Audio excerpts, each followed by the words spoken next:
We'll call the Board of County Commissioners meeting for November 7th to order. Roll call, please. Barry, Here. Corey, Here. Steve, Here. David, Here. and Bo. Here. We have a quorum. We'll proceed. If everybody please rise for the pledge.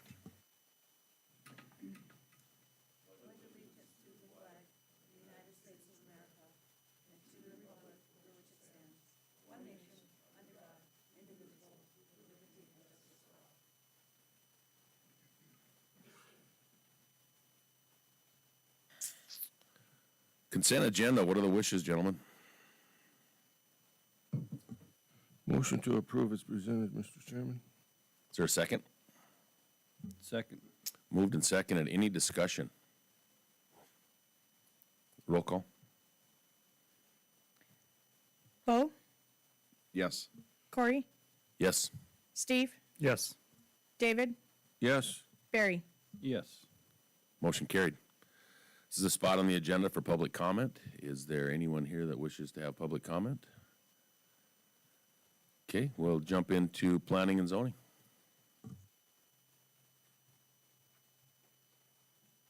Good morning, Commissioners. Michelle Haugen with County Planning. First item today is LU-0050-23, which is Ed Rintamaki on behalf of Marlene Larson. They're requesting a zone change to the rural residential zoning district for an approximately 17.67 acre lot. Parent property is currently within the agricultural zoning district. For this one, Hazel Township did recommend approval. The applicant is requesting a minor subdivision to create two lots. The parent property is approximately 280 acres and is within the agricultural zoning district. The newly created lots will be 256.59 acres and approximately 17.67 acres. The zone change to rural residential will be for the smaller 17.67 acre lot to be known as MS 23-0028, while the larger lot is going to be known as MS 23-0029. It will remain in the agricultural zoning district. Purpose of this subdivision and zone change is to encompass the farmstead and the old barn that are currently on the property. Access to the newly created lots is off 115th Avenue Northwest. The plat has gone through the minor subdivision review process and has been approved for Mylar, and its recordation is contingent on the approval of the zone change. Planning and Zoning Commission did hear this item on October 19th and recommended approval with staff comments with a vote of 4-1.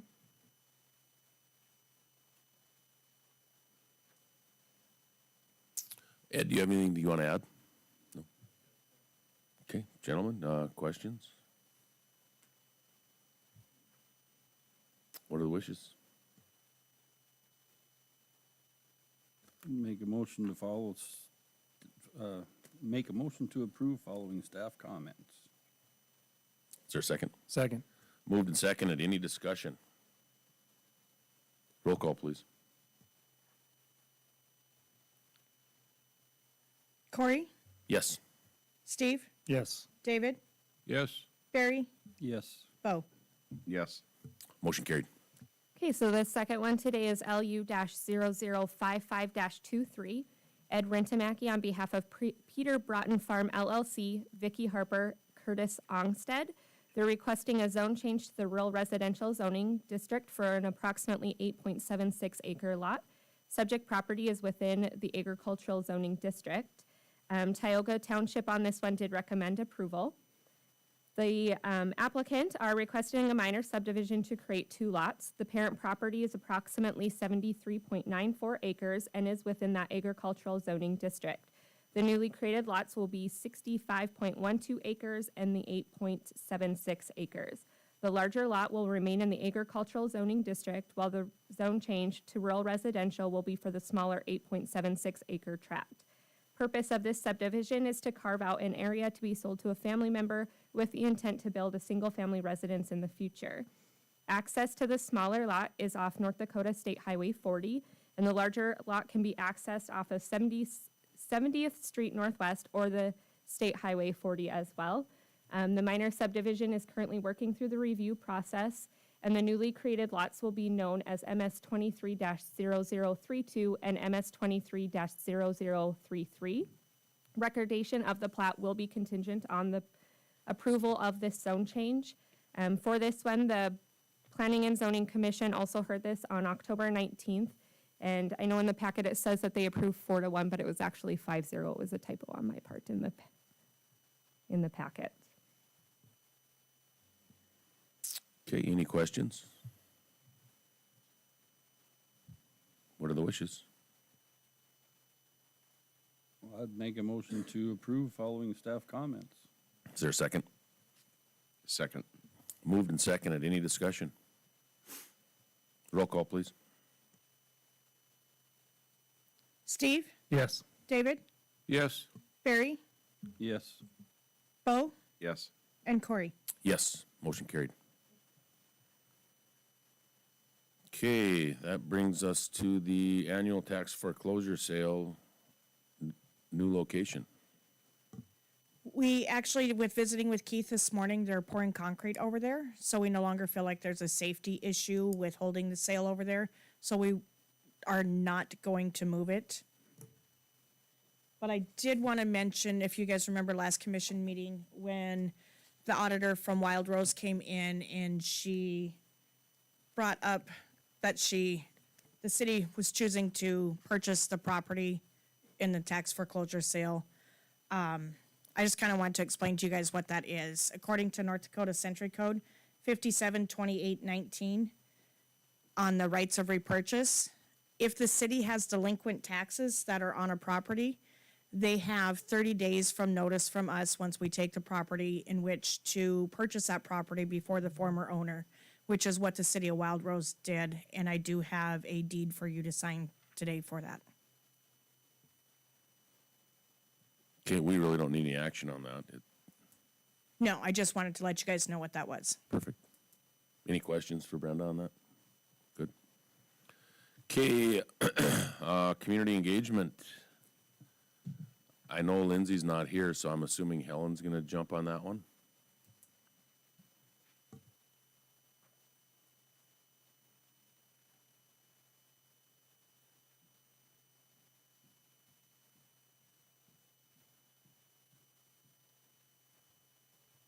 Good morning. There were, community engagement, of course, takes care of our grant programs, and there were 4. So the commission approved the chairman to sign all of the standard agreements, but there are 4 that had some variation. And in looking over the notes from Lindsay, some of that is the method in which we reimburse. So sometimes we help to front some money instead of waiting for reimbursement. And sometimes based on what they have going on, we change the expiration date, which is typically pretty near term, if we can anticipate that they're gonna need a little longer. So that's the nature of these changes, and I think you have the documents in front of you, right? So I can answer questions, although don't ask too hard of questions. So you're just looking for a motion to approve the The variations? And then approval for you to sign, Chairman. Okay, I'll make that motion, Mr. Chairman. thank you. Is there a second? Second. Moved and seconded. Any discussion? Roll call, please. David, Yes. Barry, Yes. Bo, Yes. Corey, Yes. and Steve. Yes. Motion carried. Kate, you hang tight. We've got one other one we're gonna talk about first. Commissioner Montgomery, you wanna bring up the, data center moratorium? Yes. Just a FYI, I guess, Cameron, Michelle, and SRF have been working diligently the last 2 months, 3 months to put together some planning and zoning requests or guidelines, I guess, for us for data centers. And the six-month moratorium ends on December 22nd. And with the timing that it's going to take to finish it up, Karen's been involved in it too. I'm sorry, Karen, I didn't omit you purposely, but the rough draft is complete now. Karen and everybody else is going through for the final draft. And course, that all takes time because then after that, it'll go to planning and zoning for their review and recommendations and then come to us. So with the timing that it takes to do all that, obviously, we're not gonna get it done by December 22nd. So I'm here to request to the board to extend the moratorium for 60 days to February 22nd so that we can get everything in order. And hopefully by then, it'll be complete for everybody to look at and go from there. So with that, I guess I will make a motion to extend the data center moratorium to, for an additional 60 days to February 22nd, 2024. I'll second. Okay, moved and seconded. Any discussion? That's 60 days, not 60 years. Any further discussion? Hearing none, roll call, please. Barry, Yes. Bo, Yes. Corey, Yes, Steve, Yes. David. Yes. motion carried. Before we go to Helen, is there anybody that we missed? Do we have any other department heads that have anything? No? You're up. All right. Do you have a copy of the proposed 2024 meeting schedule in front of you? Okay, I couldn't remember if Beth and I exchanged or not. Okay, let me bring you a copy.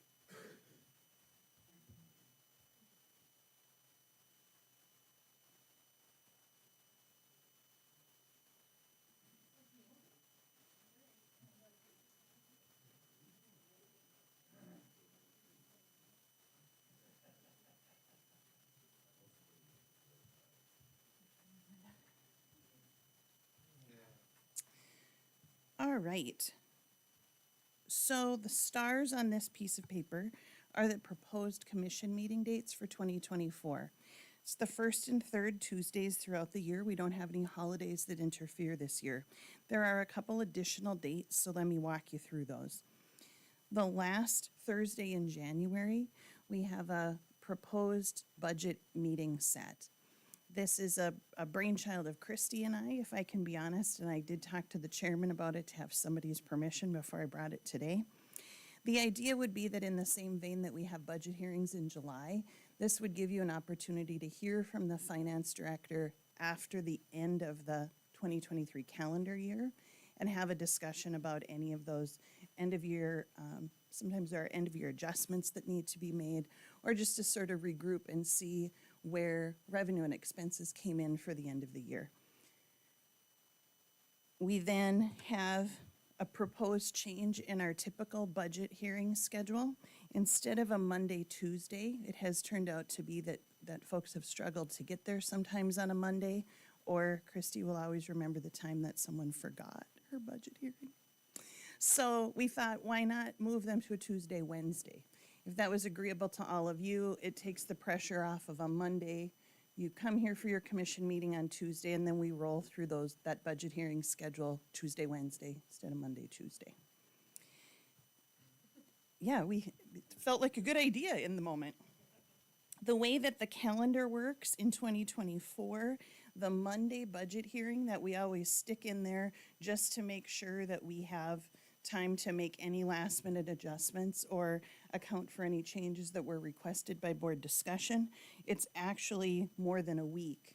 It ends up to be almost 2 weeks after budget hearings, just how the calendar falls there. So that July 29th date. And then we debated a little bit as I talked through all of the impacted folks, I guess, for that end of December meeting in 2024. Because although we've typically done it close to the 31st, boy, the 30th and the 31st feel like they could be days when we're a skeleton crew around here a little bit in just the way the calendar falls. So it felt like the 27th might be better for all of you and for the staff that need to be here. But I would take your feedback on any of these dates. You have full control over picking them. Any thoughts?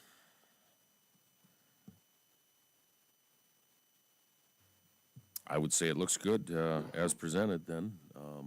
I don't know if 27, 28, 29, 30, and 31, they're probably all bad days, so let's just pick one and go. Right, and then it felt like the 26th wasn't a better day. You're right. No, So- I don't think it, I think it is what it is. Right. Got to make it It's work. just a tricky year that year, I think. Yep.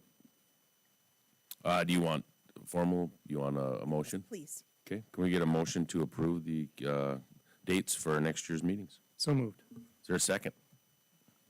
Second. Moved and seconded. Any discussion? Roll call, please. Bo, Yes. Corey, Yes. Steve, Yes. David, Yes, Barry. Yes. Motion carried. All right, thank you. You have a position report in front of you. The position that we're seeking permission to fill this time is a new position. I've titled it HR Manager, although that's a work in progress.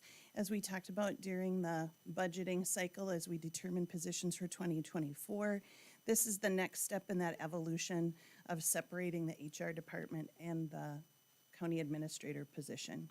So I still carry a number of HR duties, which some days it feels like I don't actually have time to do very well anymore.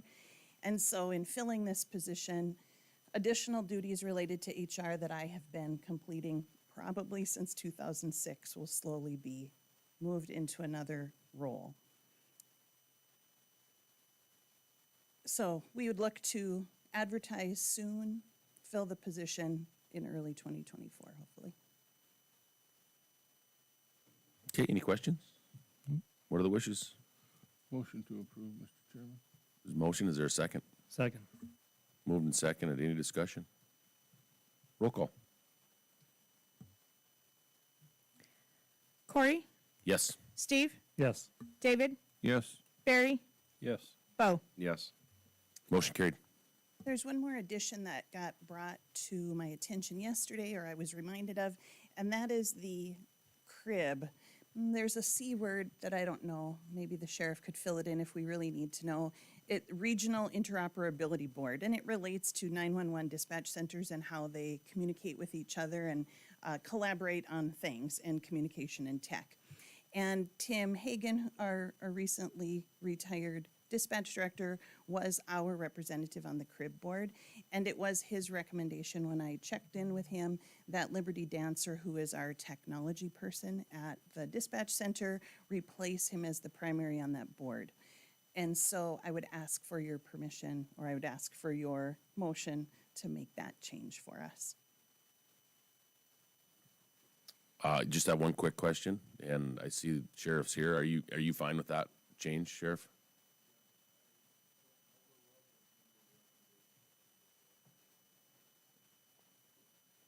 Okay. What are the wishes, gentlemen? Move to approve the position change. Is there a second? Second. Okay, moved and seconded. Any discussion? Roll call. Steve, Yes. David, yes, Barry, Yes. Bo, Yes. Corey. Yes. Motion carried. That policy change note on the agenda is just, I need your official approval. We have documentation in our policy manual that says employees are eligible to use a credit towards logo apparel. And we talked about during the budget cycle, increasing that amount just to reflect that the amount we have approved right now does not really help anyone to purchase anything. So approval for me to make those changes to the policy. I actually didn't get it done yesterday as I intended. And so permission to make all the policy documents match our budgeted amounts, and then, of course, email those out to all of you. No signatures required. I just need permission to make the change. Can we get a motion? I'll make a motion to make the policy change for the pricing of logo apparel. Second, please. Second. Moved and seconded. Any discussion? Roll call. Barry, Yes. Bo, Yes. Corey, Yes. Steve, Yes. David. yes, yes. And then I would just, oh, sorry. And then I would just give you a heads up. the GIS department has been going through a process over what is probably 2 years related to addressing in the county, making all of our addresses and road data ready for what's called Next Gen 911, which is computer-aided dispatching that is fancier than what we're doing right now. And some of what has happened in the deep dive that we've taken related to addressing is that we've found some places where legacy addressing is not correct. You know, there are a couple of spots where maybe everything on, whether it's the left or right side of the road is supposed to be odd or even, and there's one that's not right in that mix. And we're gonna need to make those changes. We are in the process of looking through the policy and procedures for how we're going to do that. Karen is doing some research for me to make sure that we understand the legal implications. We know that there's going to be an impact, an inconvenience to citizens who have to make these changes, but we're going to, in some cases, we just really have to do it so that first responders will be able to adequately find their location. I give all of you this thought because I think in the past we've seen people come to the county commission when they are frustrated about having an address change. And so I would give all of you this to think about if there are any ways in which you want me to handle this specifically. Our intention right now, I sent out an email some time ago. We are changing how we handle addressing, and so it will be under the umbrella of the county administrator going forward that we take care of address changes. It used to be the building department. Before that, it was emergency management. At some point, it was actually the sheriff who was assigning addresses. So it's a work in progress. If you all have any thoughts or suggestions about how we handle this, I'm open to those. Once Karen gets her research done for me, this is certainly not a situation where we say, it's not like you can come in and ask for a variance. If in fact your address is non-compliant with all of your neighbors, I mean, to be responsible stewards, we really have to change that address in some cases. But just know this is happening. My intention, of course, would do it the way that I would do it, and so I hope to have conversations with human beings and not just send a certified letter that says, hey, your address has changed. My hope would be to get a hold of people, be able to talk to them. In a lot of cases, if we show them what's going on in their neighborhood, I think they'll understand why it is that the change has to happen. We're not talking hundreds of addresses. I think we're talking less than 20. So, I mean, sort of less than 20 critical problems. We've had some conversations with Dennis about it to understand some of what happens, frankly, is that a road does not exist. And so a little jog on a section line that goes into a house is considered a driveway for a long time. And then all of a sudden, somebody builds down the road, and now that section line has to be a road now. And so the address that came off of the arterial road originally really now needs to come off of the new section line road. So sometimes it's that things have evolved too in an area.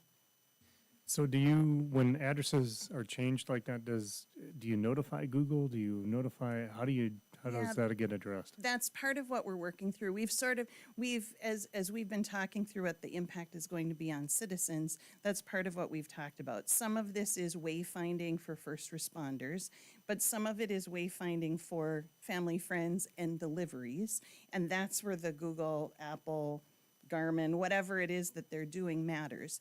And so our GIS staff have been working to understand how we can at least try to make sure that those mapping services know when we have an address change. We can't force them to accept it, but we can have some paths to share that information.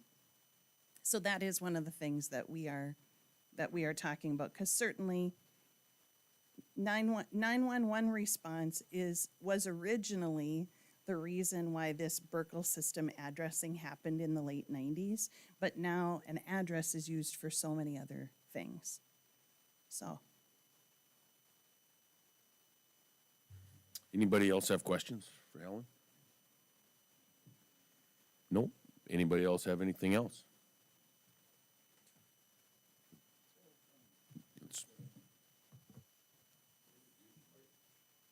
Was Karen gonna talk about this Grayson Mills thing?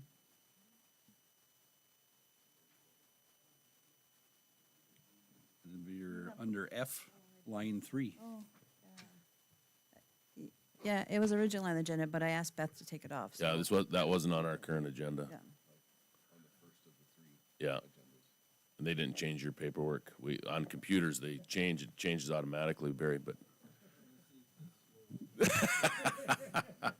We are adjourned before it goes any further south. Would you like to borrow my computer, Barry?